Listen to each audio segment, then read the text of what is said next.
So sometimes the harp and the harp music, I think, is uniquely, it's interesting, almost less is more with the harp. Sometimes just a single note in accompaniment can be just perfect. It's all you need. You don't necessarily need a lot of complex stuff.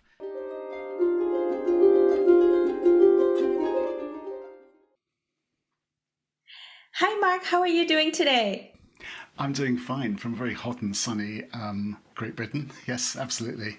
Yeah, it is actually quite warm for us in Vancouver as well. So we're in one of the hotter days, but I'm so delighted to have this opportunity to talk to you. For anyone who doesn't know, you were my first harp album. Your Carolan album was my very first harp album, and you drew me into playing his music. So I was really happy to have this opportunity to connect with you. And let's start by asking about your music journey. Where do you start with music, and how did the harp come into the picture? That's a brilliant question that nobody's asked me ever before, so I don't really have an easy answer. I had a sort of slightly strange early life in that my parents were in the forces, the armed forces, so I ended up living all over the world. So I never lived in one place more than sort of 6 months or so. But when I lived in Singapore at the age of 3, my father brought me home a little instrument which I subsequently discovered is called tarang bulba, bulbul tarang, that's it, a bulbul tarang. I'm not quite sure where it exactly comes from, but it's an instrument with typewriter keys and a single string. So that was possibly a very early seed of little seed crystal that grew into a love of the harp. But I have actually played the piano and the organ, sort of ran choirs and things like that, even while I was at school.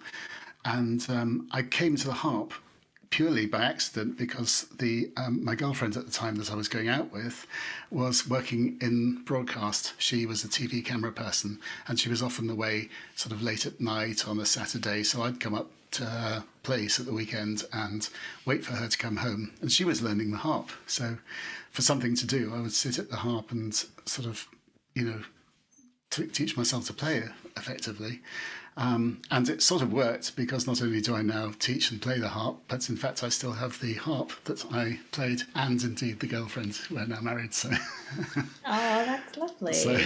so that was my introduction to the harp. And I suppose I also have her to thank because I did a degree in music when I was at school, and she was the one that got me to go out to a local session and play music in the pub with all sorts of other people, and that was my first introduction to playing the harp actually in amongst a group of people, and that was a real eye-opener because up till the time I guess I hadn't really thought about performance or anything like that.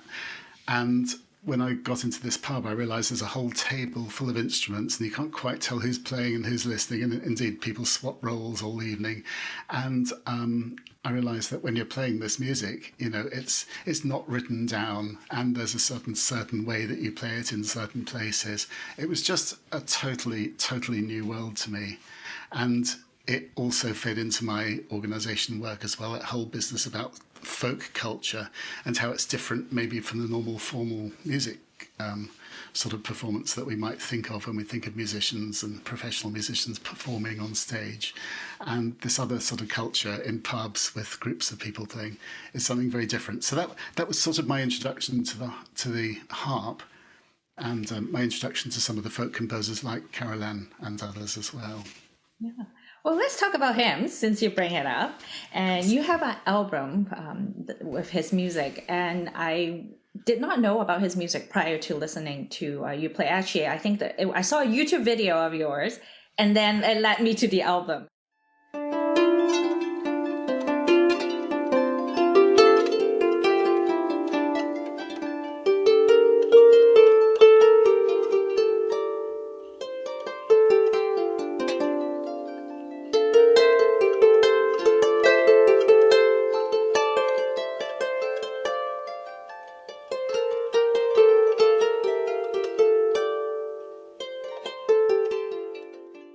And I was surprised by how much I was drawn to the music. I didn't expect it. What inspired you to make that album? And what are some of your favorite things about making that album, and perhaps a favorite track?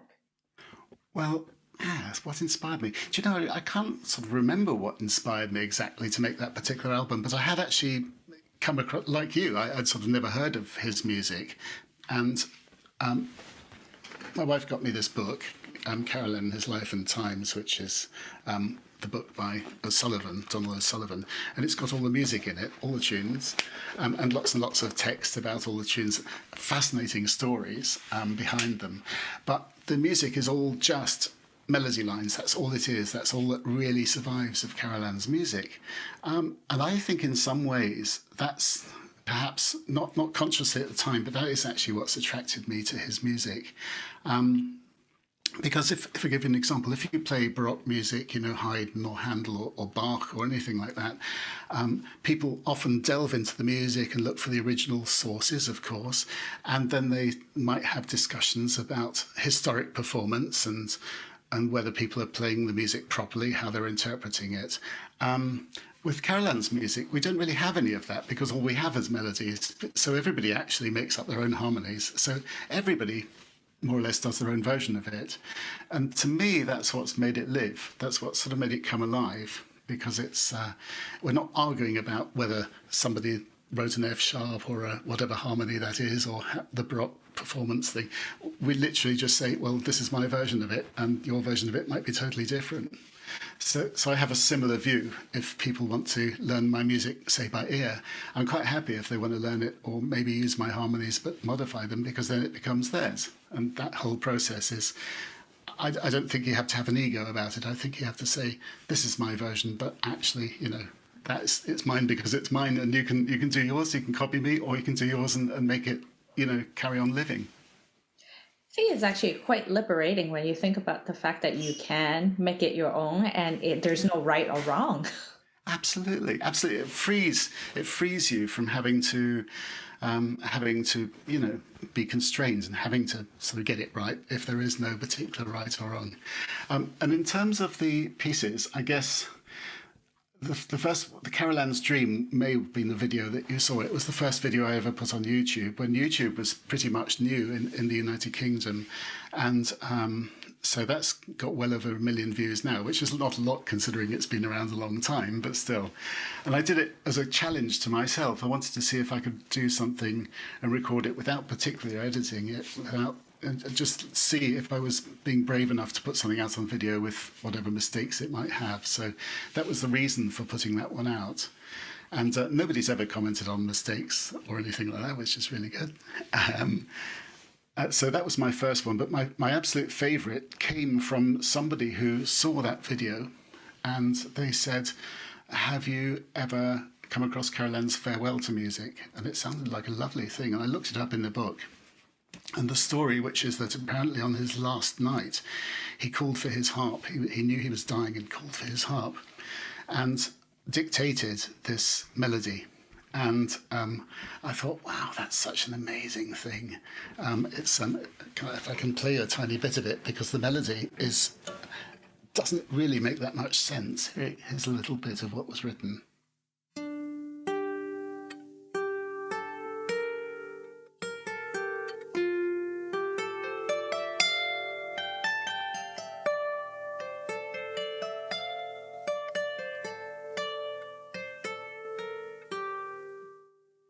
And the second half of it gets even stranger. So it's a really odd one. And having heard this remarkable, moving story of him, and the title itself, which is his Farewell to Music, I'm not quite sure if he gave it that title, but it's such a poignant thing to think that that's your goodbye to music. That like all of us probably with music, it's so important, so deeply important to us. And I thought it deserved a long sort of think about the harmonies. And in the end, I came up with something I really liked, and I tried it out first time in a concert in the east of the UK, and late at night, and this wonderful music floating out, and I told this little story about him. And I was going to play 2 of the first sections that you heard there, followed by 1 of the second section, because the second section is a bit troublesome. It meanders all over the place. I thought, I'll just do 1 of those, because I never really quite got what he was doing there. And just before I finished the second section, I heard this car engine. Imagine a church in the middle of nowhere, and I heard coming up the country lane that sort of, and I thought, oh my goodness! I sort of mentally timed, like you do when you're performing, your brain is working 90 miles an hour, and I was thinking this car is going to go past and wreck the ends of this beautifully quiet piece. So I did the only thing I could do, which was I thought, right, I'll just go through it fairly prosaic way, and then I'll repeat it and do the slow thing. Unfortunately, the car had gone by then, and I was able to finish my nice slow ending, which ends in a lovely arpeggio at the end. So I owe it to that random car driver, whoever it was, that is in fact how I've always performed it ever since, with two of each parts of the tune. But it's an amazingly beautiful tune. It's lovely. It is very hauntingly beautiful. Yeah. Yes. It's one of the things I'm most proud of, because I think I'm very into harmonies. I find harmonies absolutely fascinating, and the second half of the tune sort of stays around the G minor, and then it goes into F, and it sort of sticks around all these harmonies, and then doesn't do very much. And then towards the end, suddenly, I decided that to make it go into all sorts of different, quite big leaps of harmony, and then ends up settling back on the G minor. And to me, it's one of the things I'm proudest of. I'm really proud of that piece, and I'm proud of my arrangement of it. I don't often say that, because I often think, well, if you want to do better, that's great. I'm not fussy about it, but I am actually really proud of that particular arrangement. I love it. Yeah, it is beautiful, and I mean, overall, the whole album has a very sort of delicate touch to it, which I think I would use that word to kind of describe your music. There's something gentle about it, and when I listen to it, I feel that I'm just kind of calming down, even though the music might bring me to different places. Like I think Carolyns Dream is a little bit more, your interpretation is a little bit more upbeat, but somehow it just kind of brings me back again to that same sort of peaceful place. So I really enjoy having that album sort of just playing in the background as something that brings me through the workday. Well, he wrote it, a lot of the music, I mean, he wrote really three types of tunes. He wrote tunes for his patrons, the people who looked after him. So he went around, he basically spent his entire life on tour and went to different houses, and he wrote these pieces for the patrons, for the people who gave him sort of food and lodging.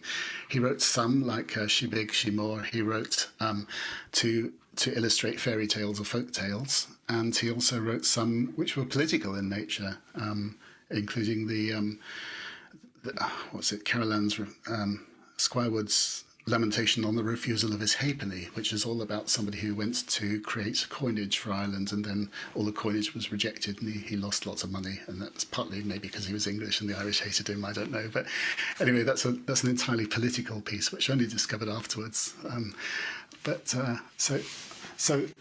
all of these pieces were he sort of played in people's houses at night. And in fact, the CD was the second recording I did of it, because I booked out a church in Wales, a big church, and somebody to record it for me.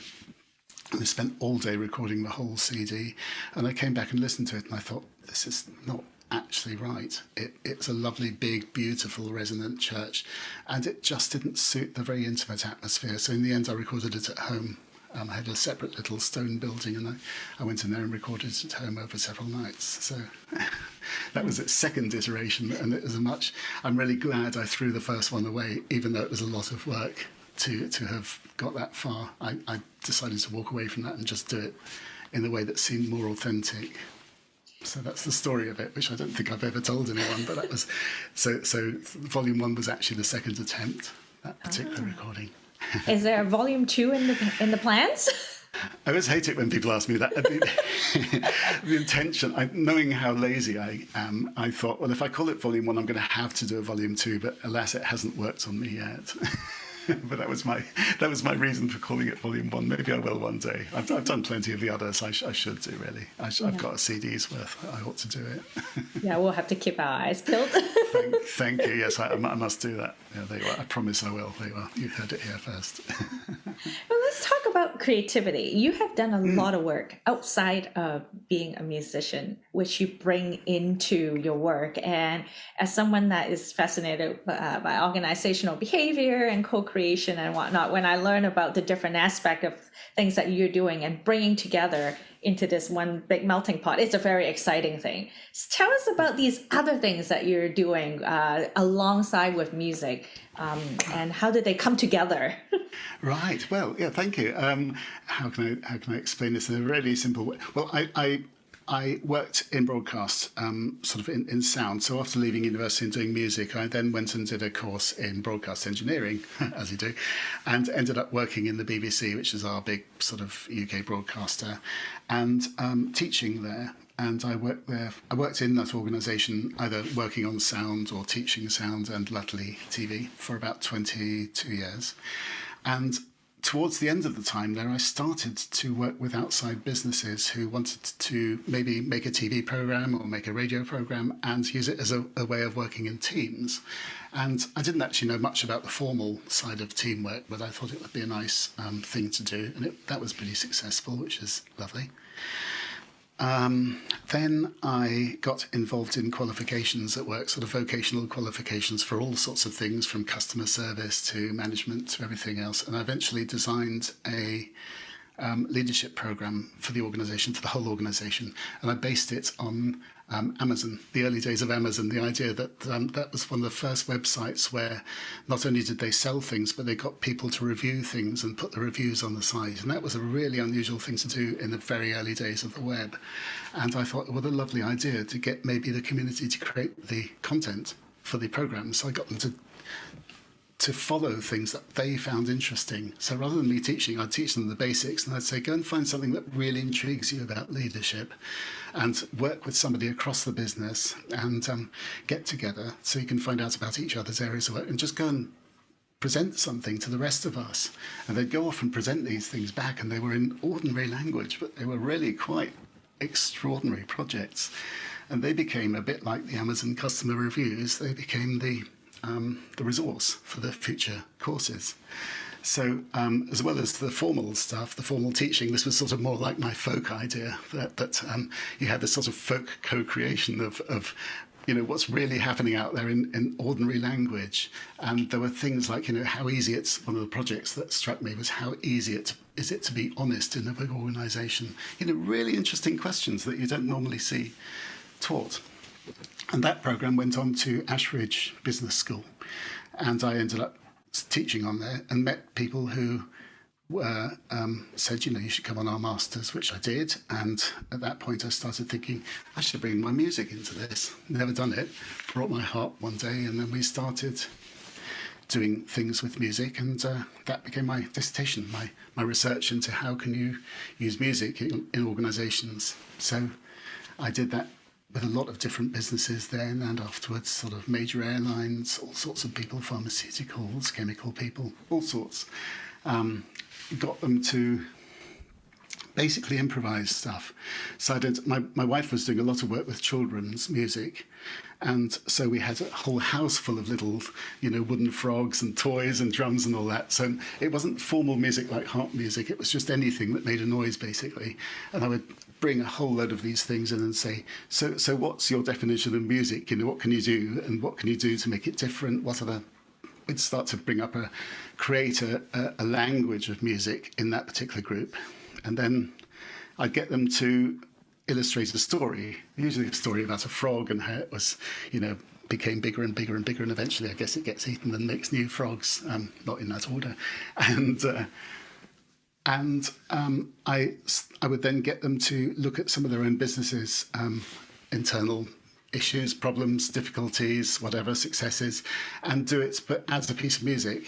And it was really fascinating because the process of translating it into music, it wasn't about creating a piece of music, really. It was about the process of naming what's going on and translating it into something and then presenting it. And so what came out of that is you could present some quite difficult stuff that you couldn't always talk about easily. So you could present stuff about bullying or about being rushed when you had to do your job. You were working in, say, a hospital, and you felt this enormous pressure when you knew that that wasn't the right way of serving your patients. So those are two particular examples that spring to mind. And they were things that you can't really say always. And with a multicultural, multi-language team, you can't even necessarily articulate very well. But with music, you can.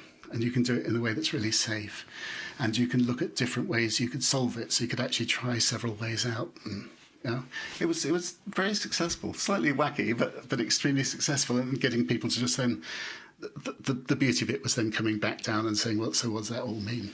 And that was sort of in a nutshell what I was doing.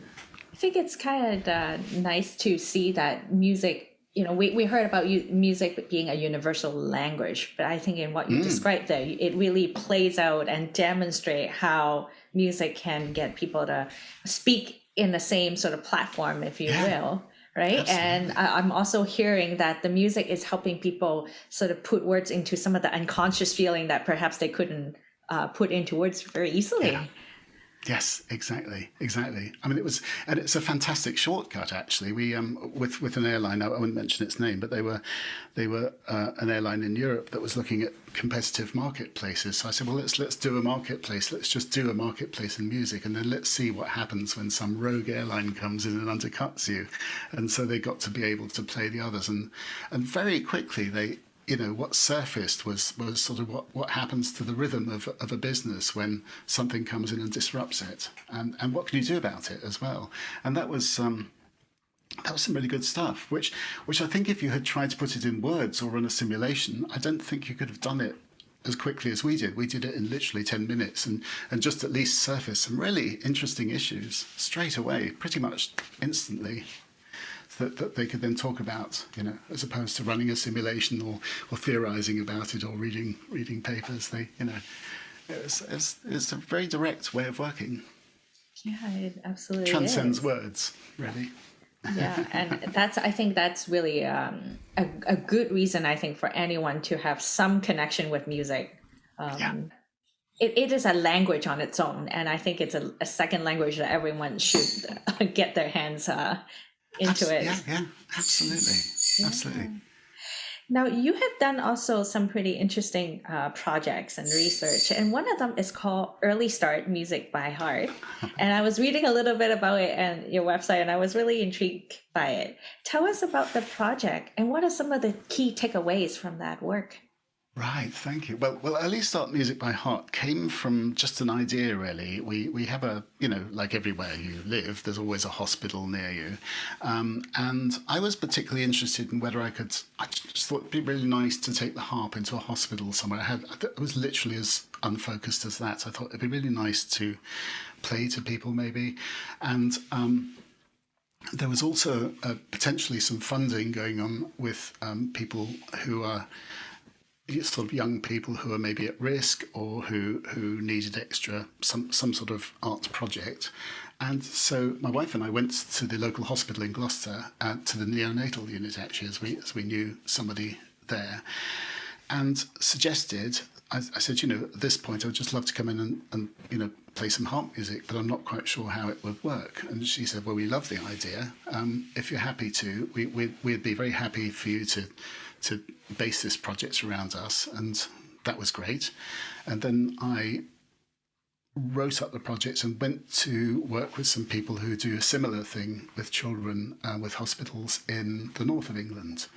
And very quickly, I got the chance to experience playing to people in a sort of real captive audience because they're in beds, and realised there are some real issues about ego and about you're sort of performing, but you're not really. You're sort of communicating to one person. It's a really interesting and quite delicate thing, and playing in music in this strange sort of quite industrial environment with all this equipment around. And we looked at musical ethics, we looked at medical ethics, like do no harm and informed choice and all that sort of thing. And we thought, well, what's the musical version of that? Which might be, don't deafen anyone, make sure that people have the ability to say no as well as yes, that they want the music. And so when I went back to the hospital, the local hospital, I said, I'd love to do it. I read a huge amount of papers, medical papers on neonatal care, something like 50 papers on research into neonatal and particularly music and neonatal, and there actually isn't that much published. And one of the things was that music lowers babies' heart rates, and it soothes them. but it was measured, sort of heart rate was measured before, during the music, and also after for 30 minutes. And that was interesting, that one, because at the end of my project, I thought that research could definitely be extended a little bit. But anyway, I went back with all these things. I said, I want to play in the wards, and I'd like to, I took the harp in, and they loved the sound, and I was basically given carte blanche to do what I wanted, because it was my project and I had got the funding. And so they said, just come in anytime you want. And I came in at 3 in the afternoon. I came in at 2 in the morning one day, because it never stops. It's always the same, all day and all night. And I thought about feedback. I thought, how do we do feedback to this project? And the easiest way was to have a book, which I left on the station in the neonatal unit. And I said, I wrote in it as well. I put harp feedback sort of thing. And I wrote in it and said, I played here today and I played over there sort of thing. And then people started to write about how lovely they found it. And that was great. And one day I went to the emergency unit, and there was obviously something going on. And I thought, I'm just going to keep well away from this. I made a note just that I didn't play in the intensive care unit today because there was something going on. And a couple of visits later, I looked through the book and I saw that one of the consultants had replied to my comment and said, if you feel that you're happy to do it, we'd be delighted if you want to come in and actually play for some procedures. So I ended up doing that. And I would basically, what I would do is I would sit in the corner and play the harp. And then once people got used to what it sounded like, I would approach people and say, would you just like me to play, for you and your baby? So the idea was to play for both of them, not to do things to babies or to parents, but to play for both of them. So they maybe might sing together or just hold the baby and, just enjoy a bit of music that was just for them. And of course, Carolan was a favourite thing because Carolan wrote hundreds of tunes, so that was nice. So that was the idea, and some musical stuff developed out of that, which became really fascinating because I started to run out of tunes. After about 4 months into the project, so about 9-10 months long, this project, about 4 months in, I started to think, when I heard the nurses singing, things like She Begs, She More, I thought, maybe I need to sort of widen my repertoire a bit. But they're lovely, gentle tunes. And I had actually come up with a business idea years ago. Do you remember ringtones? Phone ringing tones? Yes. So people could have their own sort of like personalised ringtone. And around the 1990s, 1995, there were all these newspaper adverts saying, buy ringing ringtones, And I came up with a business idea to do some based on people's names. I thought you could make an actual, like a unique one for anyone, a marked ringtone or whatever. And I managed to find somebody who actually advertised in one of these papers. And his second thing he said to me, the first one was, how did you get my number? But the second thing he said to me was, I don't think the sort of people who buy ringtones are going to be interested in personally composed bits of music. So I thought, okay, fair enough.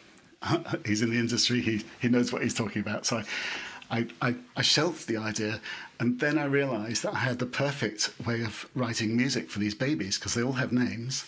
And so I would actually take the baby's name and just write a piece of music based on their name. And I got so good at it. I got so quick. I could do it in 20 seconds.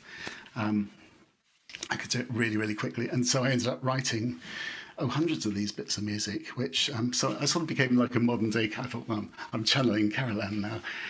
So I wrote hundreds of these, and in the end, I put some of them on CD, and we made 1,000 CDs for people to take home. New parents long after I had left, just of harp music for their children, for babies to listen to. And I still meet the parents from time to time. I played for one of their christenings, and it's been a brilliant project. And I sometimes perform some of the music to people in concerts, because I just think it's such a lovely project. So yeah, endless supply of ideas, just because everybody has different names. Yeah, that's fantastic.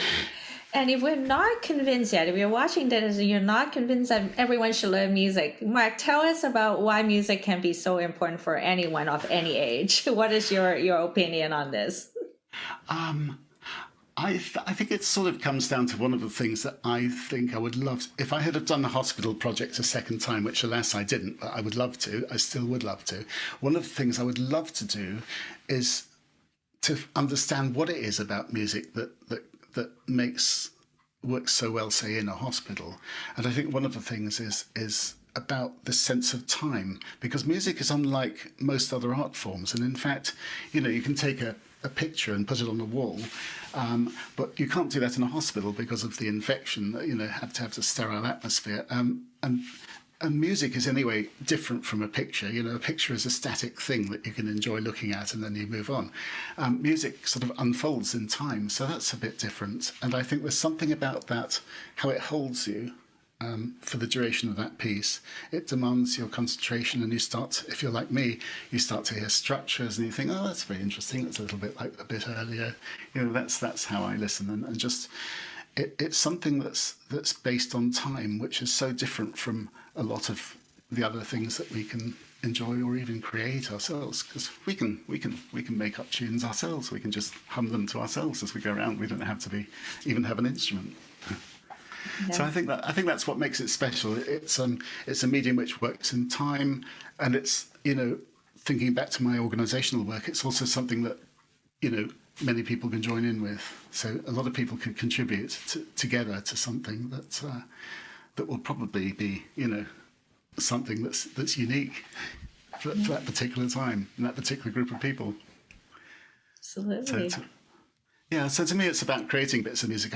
I do listen to music. I don't tend to listen to music as much as I do arrange or create music. I have to say, I enjoy that really more, or making arrangements of new things. Creating new things. Really, that's what I like doing. Speaking of creating new things and making music, you play with quite a lot of groups. How has the pandemic changed that? And what do you love about playing with other musicians?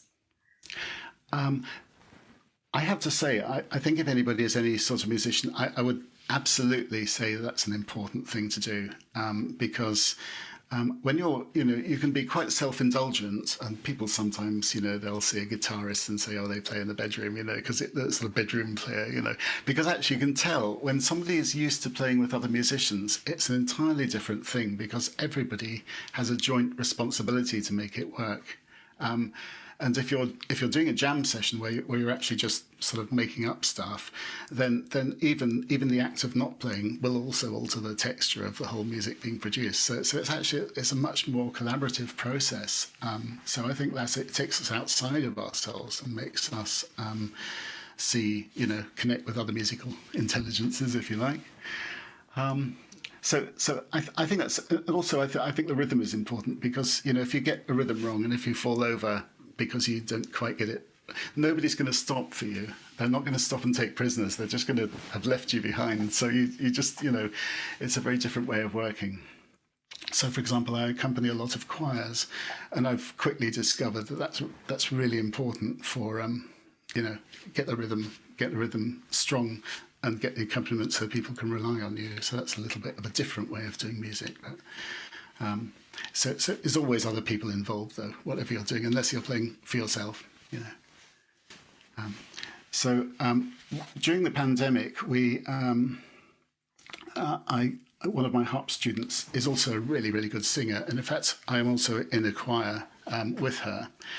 And we did quite a lot of, I ended up doing quite a lot of video items for them because of my previous, broadcast experience. So we did some, but we wanted to make them look like they were really lovely things to watch, not like they'd been made during a pandemic with lots of little pictures. We did something very different, where I got everybody to contribute bits of video, and we did something really quite classy, I thought. But this particular person also wanted to introduce me to some English folk songs and asked me if I might be happy to accompany her singing. So we got onto some open source software called Jamulus, and ended up basically, because this was still during the lockdown, we ended up basically trying music out and doing duets over the internet. So I was at my house and she was at her house, which was, 30 miles away. And we would just, we would do that. So, and that was brilliant. So we got up a whole concert basically by working online. And then we finally met in the church when relaxation happened a little bit more. People could come out, and then we did 2 rehearsals in the church, and then actually did it, in the church together. The stuff that we had been doing online. So that was good fun. Done the same with the band as well, playing the band, and we do the same, the 5 of us, sort of in 5 separate places, all rehearsing away. It's brilliant. It's amazing what you can do with technology now. It's so fantastic. It is. And I'm also happy that things are opening up so people can come together again. Of course, absolutely. And just, it's a novelty, actually. I think, I don't know about your experience, but I think now we're coming out of we have come out of the pandemic, really, but I know people are still being careful sometimes. But it's almost like we have to learn to be together again. And certainly with the choir one of the choirs I accompany, the person who was running that was saying, very much that we've all just got, we just have to get used to performing together. We have to get used to being heard again. And certainly as an accompanist on the piano, for example, I found it really difficult, that aspect of it, because it's quite a multi-skilled thing to do, because when you're playing the piano, you have to watch the conductor, you have to maybe bring out some of the solo lines, the different parts, you might have to transpose as well. And all of that stuff is it's a really difficult skill, all of that. And if you can't accompany a choir without a choir to accompany. So, during the pandemic, I didn't do any of that because I couldn't. There was no point. There's no opportunity. And that has been quite hard to relearn. I mean, playing the harp, I've always played, even during the pandemic, so that wasn't a problem. But with that collaborative work was probably the hardest to get going again. And you are a harp teacher as well. And one of the things that you have spoken about in your website is that playing from memory is a very important skill. And actually, a lot of us struggle playing from memory. Do you have any suggestions and tips on how to get good at it? And also, why do you think playing from memory is so important? Oh, they're 2 brilliant. Well, the second one in particular is a brilliant question. So if I don't come to it, remind me. But in terms of how, I think everybody has their own particular way that they do things. I personally, if I memorize music, I'll tend to look at it in quite an analytical way. I'll say, well, okay, we've got this thing here and it's repeated here, and then maybe it goes up a fifth, and there's this other section that does something completely different, and maybe it all happens. The end of it is a repeat of the first bit. And I encourage all my students to do that, to look at things in an analytical way. So because it's quite nice to be able to say, actually, of this piece of music that's 22 bars long, let's say, there's only actually 10 original bars. In fact, sometimes there's only 1 bar that's just repeated at different things. So I'll give you, actually, if it's okay to give you an example. This is by Pampuk. This is the 1 bar. That's it. That's the only bar in the entire piece, and all he does is he moves it up and down. So he does this.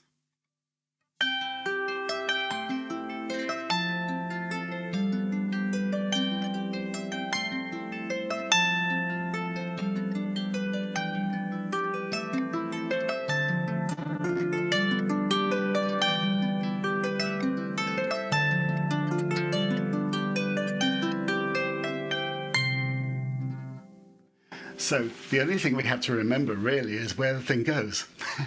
So as long as you know which notes come after which other notes, then the sequence of chords, then you can play that piece from memory, because there's only actually 1 bar to learn.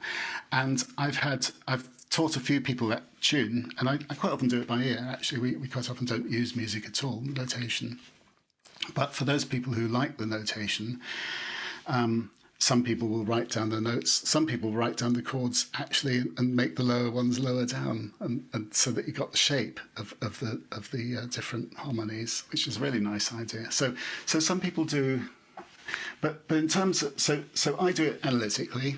I have students who actually that doesn't work for them, and so quite often it seems to come out of their passion. So if there's somebody interested, let's say in graphic design, as one of my students is, her method of remembering was actually a visual one. She'd say, "Oh, that's 1 below the the blue string, and that's one above the red string sort of thing. And that's how she would remember. Or she would remember with patterns, with the hands, how they were placed, that sort of thing. I have a very young student who I took through exams, and she hated reading notation to such an extent that we actually learnt the 3 exam pieces with her never having looked at them. And I taught them completely by ear. But that's obviously a very difficult, I mean, that's a really interesting thing that somebody, I mean, she was 8 years old. She could memorize 3 quite advanced pieces. But having to say, can you go from this bit when there isn't anything to point at is quite tricky. So she used to give things names. She used to say, oh, that's the sparkly bit, or that's the whatever. So we worked with that.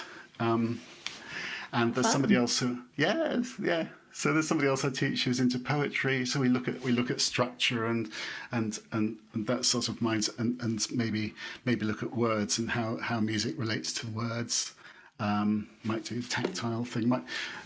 It sort of depends. Everybody's slightly different. So it's just, it sounds a bit lame, but sort of find something that works and go with it. So if you're a visual person, then try and think of a lovely visual sort of a sequence of images that might help you to remind it, or because it's a bit like driving somewhere. Once you've driven a few times somewhere, you can usually remember where to go. You don't have to look at the map and drive. You can usually remember what happens, but you have to be aware enough that there are still things that are going to be different each time you drive a certain way. So it's just the same with music. If you do it enough, you'll start to remember, be able to play it from memory. And I try and memorize things really quickly. And then I basically learn the actual notes after I've memorized it. I sort of do it that way round. And then I can be, it's like the driving thing. I can sort of get to the destination. I start to notice other little things. I think, that's not as good as it used to be. I'll work on that, But I think if you're the sort of person that enjoys structure and pattern, then that's the thing to actually go for. If you enjoy pictures, then that's the sort of thing to do. If you just enjoy singing, I would say just go around the house singing the different melodies, and that can work really well. And your second question, which is why, and that's a really good question. And I think when you're looking at this sort of connects a bit with organisations as well. Actually, if you go into a business and you see a chart on the wall, sometimes you see these charts and there's a picture there, usually a man, at the top, and then there's all these other pictures with lines coming out, and that's who's working for that and what departments and all that sort of thing. That doesn't really reflect what's going on in the business. That's a sort of like an intention. That's an idealized. This is how the structure is set up, but it's not really how the business works day to day. Probably you don't get to see on the chart who actually is a good person to talk to and who's the sort of person you really shouldn't talk to on a Monday morning, or maybe bring him a coffee first. None of that stuff that's all really useful is ever on an organisation chart. So I think of the written music as a little bit like that. It's a sort of intention for the piece, but I think until you've internalised it and actually lived with it quite a long time, and really explored it and worked out, how could I do that ending differently, and let's try 5 different ways of ending this and see which is best. Until you've actually tested that and explored it, you can't really make it come alive. Because I think it gets in. Well, I call it getting myself around the music, but I suppose it's like getting the music inside you, and it really is. It's just part of you. It becomes part of your memory, your brain pattern, and I think once you can do that, you can make something that sounds very, very, very powerful, very different. I think. I don't know. I don't know if that's true or not, but that's how I do it anyway. That's what I do. I think you're right about internalizing the music. I do like to follow music because I don't memorize things very well, but I do find that when I am able to memorize the music and kind of free myself from following the notes, the playing tends to be a little bit more organic. If that makes sense. Yes. Yeah. I don't know if have you ever acted on the stage at all? Have you ever done that? Have you ever done any theatre? Yeah. Because if you do, you know that when you meet with a cast, and you might read through a play, so you'll get the scripts and you read through, but you're not walking around on stage performing it or reading books. You actually start to internalize it. You have to, because then you can make it really come alive. So I think it's a similar thing for me. It's a little bit like, acting on the stage. You sort of have to internalize the script, if you like, and then it can start to come alive, and you can start to notice things. You can start to notice what the audience is doing, and you start to think, this time, well, there's a piece that I play called La Partida, and I always end it differently each time, with the dynamics different, because I have to judge what the audience is responding to. And if it's noisy, I might actually bring them down with a really quiet bit and then hit them with a loud bit at the end, or I might just keep it quiet. But you can respond to the audience as a live musician in a different way, and particularly if you've got it in your head, it's you can give your full attention to what the audience is doing and how they're responding. In a way that's different than if you've got your head maybe buried in the thing.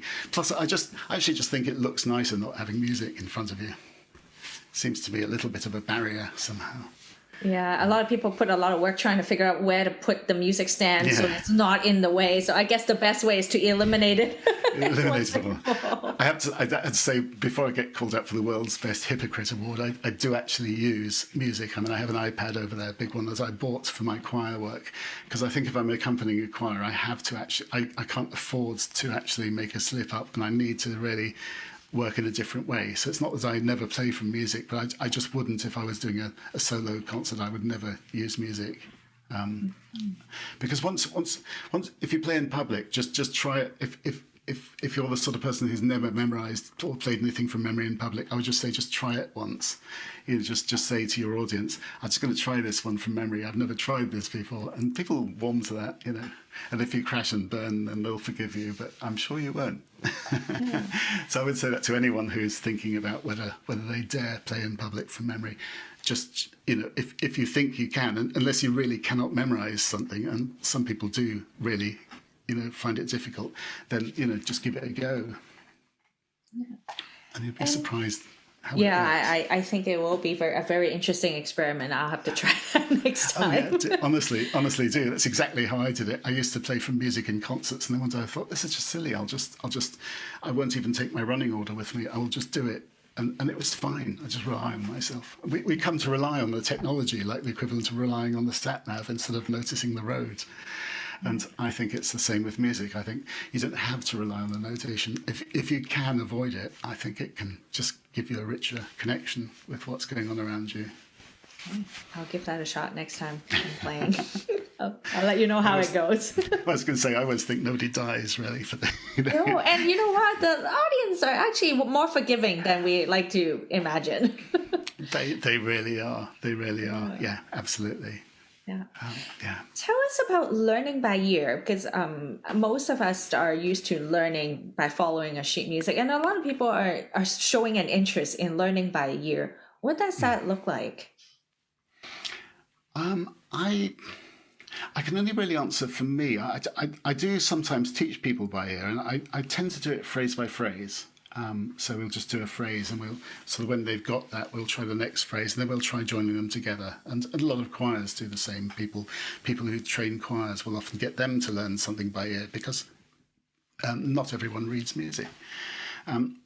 So I think it's about breaking it up into little phrases, and particularly if you can do the analysis that I mentioned earlier, if you can think, okay, actually mostly the music has this phrase, so let's learn that phrase. And it's lovely to be able to say something, you've learned that phrase, you've now learned 80% of the piece, actually, because the only other 20% is this little bit here. So if you can make it, I think if you're teaching somebody by ear, you have to just do the homework first and think, okay, how can what are the bits that we must learn, and then sort of make it fun for people.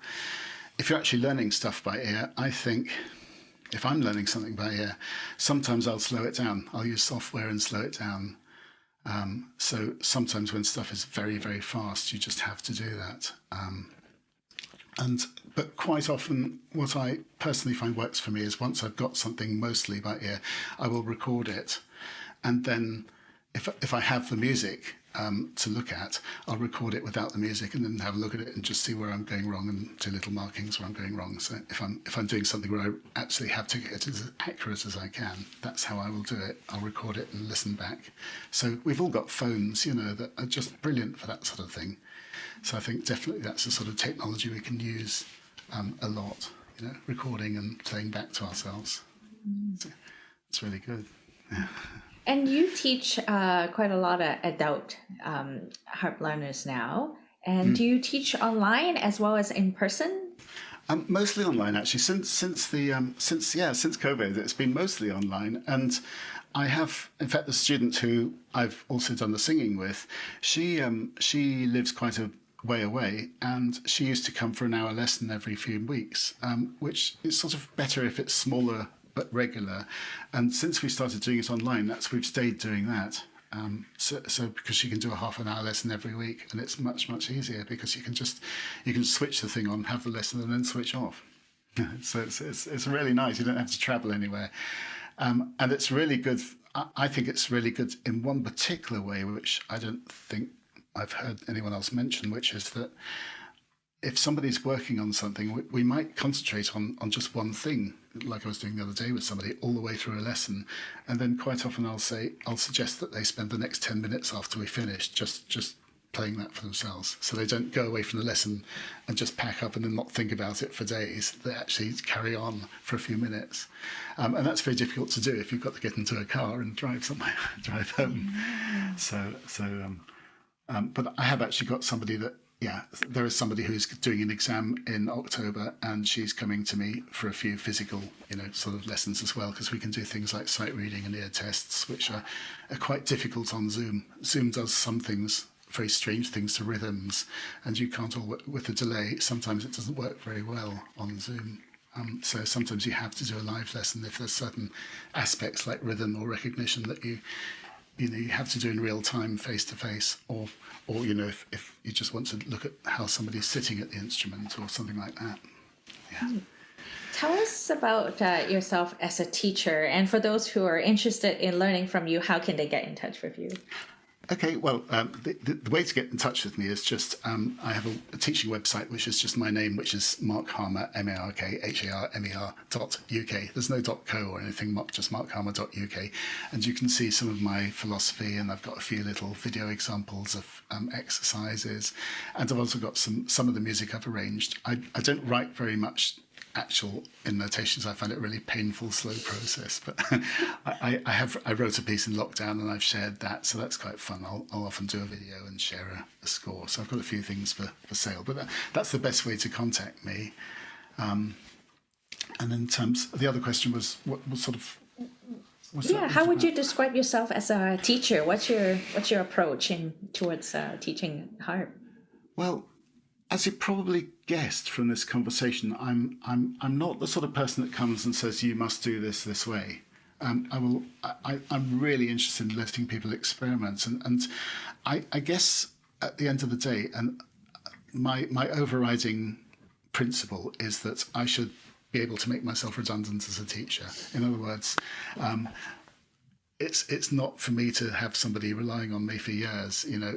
If I can teach in such a way that they could just at any point just carry on themselves, I can equip them to do that, then then I've done my job. So that's how I think of it. So that's my approach, is to make people self-sufficient as much as they can. So if we're doing a passage in a piece of music, which they're trying to learn, we'll perhaps look at other things which have the same structure or the same mode or the same sort of key or whatever, or the same sort of tempo, just to actually say, well, this is something you can apply to other pieces as well, not just this one. And it's also quite a subtle way also of getting people to remember things. Just the more different ways you can look at something, usually the easier it is to really get into it and remember it. So I tend to go with what people's passions are. If they don't want to read music, I won't force them. If they do, that's fine too. I think a lot of my students just really enjoy playing for the sake of it, but I have had people who have said, I really want to do exams, and that's fine. So I'll try and go with what people want. I'm not the sort of person to impose my own ego on things if I can help it. I don't think that serves the other person very well. That's my personal belief. So that's how I like what you said about getting yourself redundant as a harp teacher. I call that harp independence, because at the end of the day, you don't want to get tied to the hip with a harp student forever. Well, no, I suppose not. And they equally, I don't want to. I mean, much as it's lovely to have somebody pay me, week after week for years, and I do have people who do that, which is lovely. In fact, I have somebody who actually pays me even when we're on holiday. She says, "No, don't keep it. It's nice," which is nice if a little bit embarrassing. But yeah, I don't want them to have to rely on me for years. They should be able to go off and do something on their own. And so that's what's lovely. Sometimes at the beginning of the lesson, I'll just ask them what they've been doing, and just occasionally during the week, it'll open up a really interesting conversation about something they've been curious about, which has nothing to do with what we've been doing, but it sort of is at the same time. There's usually little bits of that which are relevant to what we're doing with learning. So sometimes, if it feels right, we'll follow that, and I'll say, well, is it okay with you if we just, maybe take 10 minutes and look at this? And because sometimes those little diversions, again, it's because if it's their energy, they've noticed something, then I think it's, it's sort of, you're almost pushing against an open door at that point, and you might as well go with them. Plus, it's really nice for me because I learn new things, I pick up new things. With lots of my students, I will usually work on a certain piece with a lot of them, and that way around, I think of myself like a bee, that's going from flower to flower, and it's picking up little bits of ideas from each student. I can say, oh yeah, actually, there's somebody else who did this, which is really interesting, and so you can learn from other people. So I like to learn as much as I teach, if you like. I like that. It's that makes the process more two-way street instead of a one-way download of info, right? Oh, that's right. Yeah, because they could just read a book if they really wanted to download of info. They can just go to a website or read a book or something, and that's and that's fine too. But it's not what It seems a shame when you've got a living person in front of you not to not to have a sort of interesting dialogue and explore stuff together. Definitely. And I always like to think that some of the better teachers would take on more of a role of a coach rather than just strictly a teacher. So I see that in you. I like coach, actually. Yes, I like that. And sometimes coaches do have to push and say, just do, I know you don't want to do this, but I want you to play this 3 times. And sometimes I will do that, I wouldn't always just, let people walk over me. But at other times, you have to use that coach. It's a bit like, organisational work. Sometimes you have to know when to push, and sometimes you have to know when to sort of pull. Or suck. It's not blow, sometimes suck. So yeah, sometimes when you have to push people, and sometimes you have to just be aware and just maybe whittle out what's really going on, which can be just lead to really interesting conversations and explorations. Yeah, definitely. I think that's part of the beauty of doing music as a private lesson, is you have that ability to sort of gauge what's happening and ebb and flow with that energy, which is nice. Absolutely. I don't run a choir, but as I say, I accompany a few. And unfortunately, our conductor was ill with COVID for 2 choir weeks, and I ended up running the rehearsal. She said, "Well, you'd be okay to run the rehearsal." I think, yikes! But actually, that's quite fun. We actually did a group improvisation, or a group, we did some sea shanties, and I got them to actually come up with some harmonies. So I said, there's no bad things, just do it. And if you don't think it sounds right, do something else. And we actually ended up with some amazing harmonized singing, which was nothing they had no music for. So I love that sort of thing. But so that was my sort of bias, I guess. I did teach them a piece as well, but it's nice it's sometimes even in a group you can do that. It's just more difficult with a lot of people. Yeah. I think what I'm hearing ties back to sort of your work on creativity a lot, is you're not afraid of experimentation. Let's give it a shot. Absolutely. And the first, I met a singer whose name Helen Roach. She on the session website, she was writing about Sephardic music. She's singing some Sephardic music, and I never met this woman. And I said, "What's Sephardic music? What is it?" And she said, I'll record some in my kitchen and send it to you." So she recorded this song, and I thought, that's really interesting. And I did an accompaniment and sent it back to her, accompanying her voice, and I mixed them together and sent them back. I said, "What do you think of this?" She said, "I really like that." And we ended up doing that, sort of like a serial version of what you can do now on Generalist in real time. And we ended up, actually, we never met at all until we met on stage and performed at a festival. We performed 5 or 6 of these songs, and I had never even seen her. I didn't know what she looked like. It was so weird playing and hearing somebody that I'd only ever heard in my headphones. So yes, experimental is really good. As far as I'm concerned, that's how you do new things. Otherwise, you're just sort of endlessly rehashing sort of old things. Maybe you're refining them, but there's nothing wrong with that. Yeah. And again, great tie-in back to Carolyn's music, where you just got the melody and you get to experiment and play with it however which way you feel like. Absolutely. And if a student comes along and says, sort of, I've done a different version, I think, wow. And sometimes I will actually say to them, I'll shamelessly say, I'll steal that because I really like what you've done there. I'll use that. Yeah. And I think the other thing that's particularly about the harp, which is different from almost anything else, is that you can just make things so simple. And so, for example, in my She Big, She More piece, I just use, I'll just play a tiny bit, but I just use tiny little repeated elements, so like this.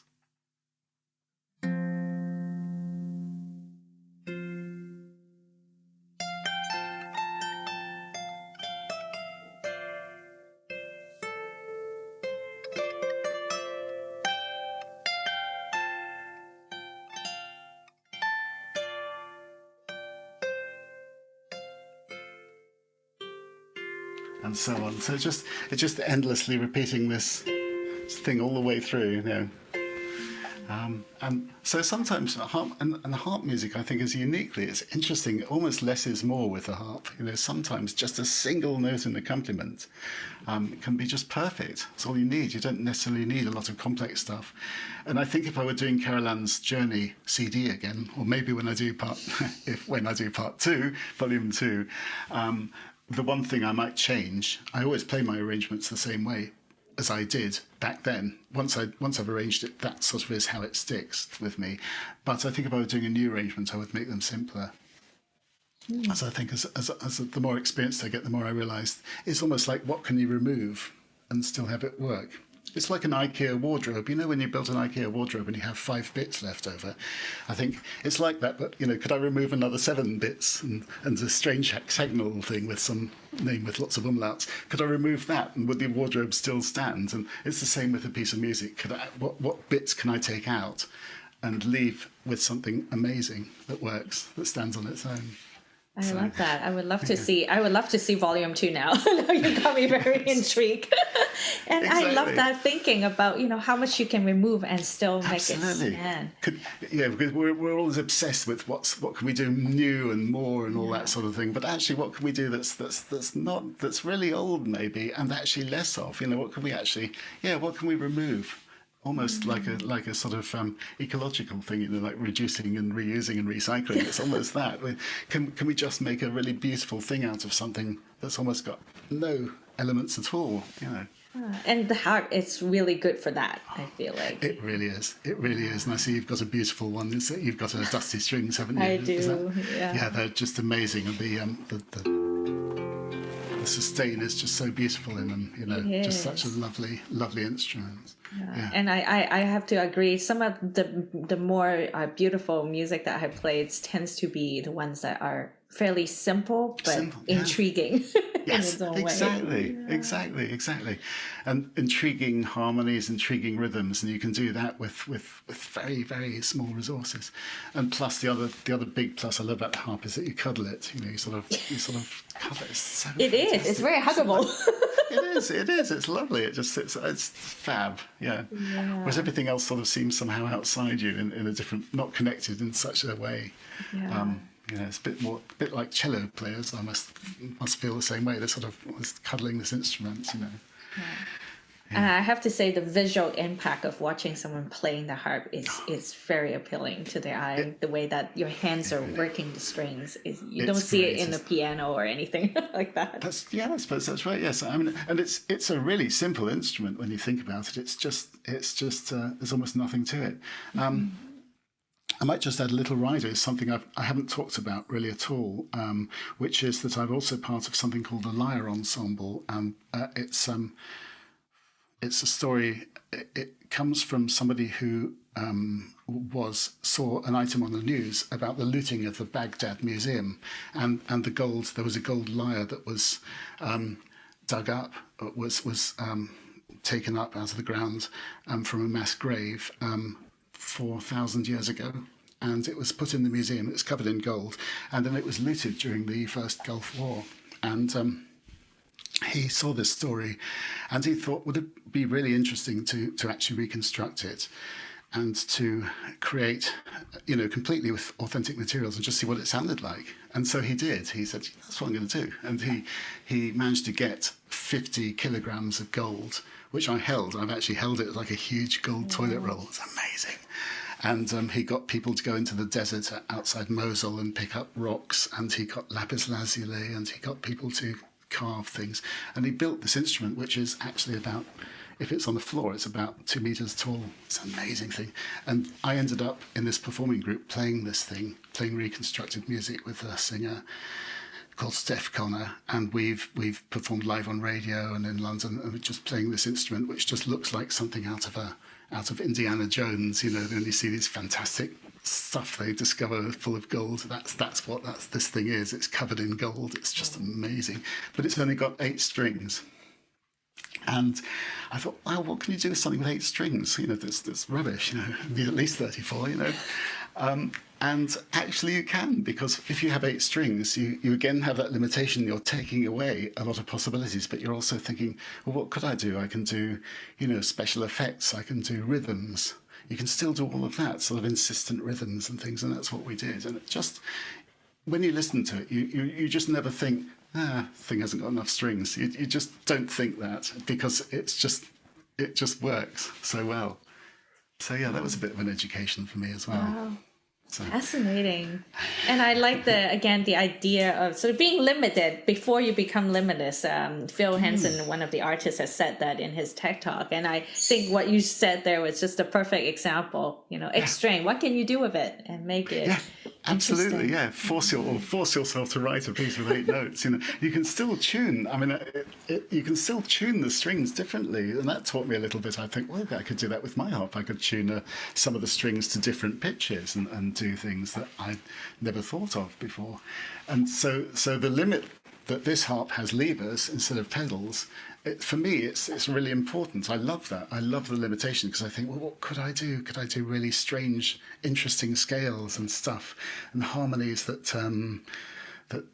there's a different, in different octaves. So, that's something I absolutely adore doing.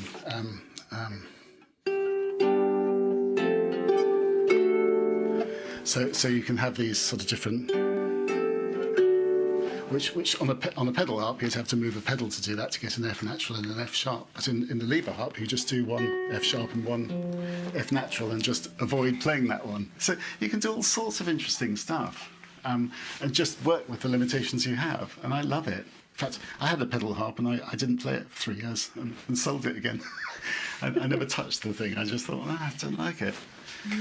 I have a pedal harp too, but I have to say I'm definitely biased towards the lever harp. And I really like the portability of it. I'm more drawn to music that are not in the classical realm. So I find the folk harp to be more my jam. Absolutely, yeah, very much. I thoroughly agree with that. I'm not got anything wrong with pedal harps before loads of pedal harpists come and get annoyed with me, but it's just it's not my thing personally. I thought it would be, and it isn't, because you can do so much without. Well, the sort of thing I do, I'm not sure I would benefit from having a pedal harp. I have been tempted, but I do think they're 2 very different instruments. I treat them as separate instruments. I have to take separate lessons on them. And I think there's a place for both harps. And there's so much we can do with the lever harp, though. I feel like it can take you a very long way in terms of music possibility. Yes. And actually, I shared a concert with somebody from Sweden. She was playing the pedal harp and I was playing the lever harp. And in fact, we did a duet from opposite ends of the church right at the end, one of Pampuch's duets, which was just fantastic. It was so brilliant, but quite a hard thing to do because we were a long, long way away from each other. And somebody came up to me afterwards and said, "Oh, this harp, it's nice. Is it a sort of starter harp?" And you can imagine, everybody who plays a lever harp probably gets that sort of question. And I really wish I had thought of the answer that I actually thought of on the way home the next day, which is, but it is, but only in the sense that a violin is a starter cello. You know, they are just different instruments. It's like saying, is a violin less good than a cello because it's smaller? You know, it's not. It's just not relevant. It's just a different thing. You know. They are. Yeah. So that's my rant. About people who hate on lever harps, you know. Yeah. But again, like there's so much we can do with the lever harp, though, that I think we need to just find the right inspiration to open us up. Because I think if you come from a not very experimental kind of mindset, and then you might be boxing yourself in a certain way. But if you're open to trying different things, I think you can do so much. And I think technology can too. There's an app called Trope. It's one of many apps you can get for the iPad or the iPhone, and you can draw pictures on the screen, and it'll just create these beautiful long sounds. And I've experimented with that and just doing sort of long figures. You know, with these electronic sounds, so you can do anything. You can just try all sorts of interesting stuff. And even I've never done it since, but hey, it's still a fun thing to do once. Well, it's absolutely delightful to learn about what you do, because there's not a lot of information about you out there that I can find. Like, I have to say, I was trying to get a hold of you ever since I listened to your album, and it took me a while to figure out how to get in touch with you, and I'm really grateful for this opportunity. Now, for the rest of the world, if we want to stay in touch with what you're doing, what's the best way? I'd probably just go to my website, theteachingonemarkharmer.uk, and find me there. And I'm sure you'll put the address somewhere. Yes, I will. And then people can find me that way, and I will get back to people. Awesome. Even if yeah. Thank you very much, and I hope you're gonna continue doing what you're doing and teach people to play music in a way that they enjoy. Of course, I will. Thank you so much. It's been really fun talking to you. Thank you very much indeed. Lovely to have you. I've enjoyed the conversation. Awesome. Bye. Great. Nice to see you then. Bye.